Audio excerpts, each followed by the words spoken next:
മൈസൂരുവിൽ bus divider ഇടിച്ച് 4 മലയാളികൾ മരിച്ചു എന്നാണ് സങ്കടകരമായ വാർത്ത വന്നിരിക്കുന്നത്. കോഴിക്കോട് നിന്ന് ബംഗളൂരുവിലേക്ക് പോയ സ്വകാര്യ സ്ലീപ്പർ ബസ്സാണ് അപകടത്തിൽപ്പെട്ടത്.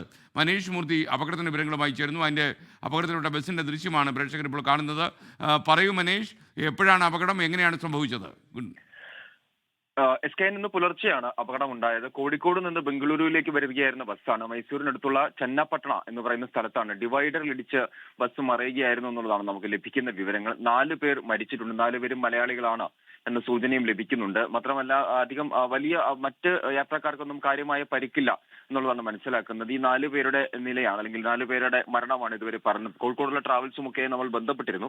അവരും പറയുന്നത് അപകടം നടന്നിട്ടുണ്ട്, മറ്റു വിശദാംശങ്ങളൊന്നും അറിയില്ല. ഡ്രൈവറെയും അല്ലെങ്കിൽ ബസ്സിലെ ക്ലീനറെയോ ഒന്നും ബന്ധപ്പെടാൻ സാധിക്കുന്നില്ല എന്നുള്ളൊരു കാര്യമാണ്. എന്തായാലും അല്പസമയത്തിനകം ഈ മറ്റ് കൂടുതൽ വിശദാംശങ്ങൾ, മരിച്ച ആളുകളുടെ വിവരങ്ങളൊക്കെ നമുക്ക് ലഭിക്കും. എന്തായാലും ഇന്നലെ ഞായറാഴ്ച കഴിഞ്ഞ് തിങ്കളാഴ്ച ആകുന്നത് കൊണ്ട് തന്നെ രാവിലെ നിരവധി ആളുകൾ കേരളത്തിൽ നിന്നൊക്കെ ഇവിടേക്ക് ബാംഗ്ലൂരുവിലേക്ക് വരുന്നതാണ് സാധാരണ നിലയിൽ. അതുകൊണ്ട് തന്നെ വലിയ രീതിയിലുള്ള ആ രീതിയിൽ തന്നെയാണ് കാണുന്നത്. കോഴിക്കോട് നിന്നുള്ള ബസ്സാണ്.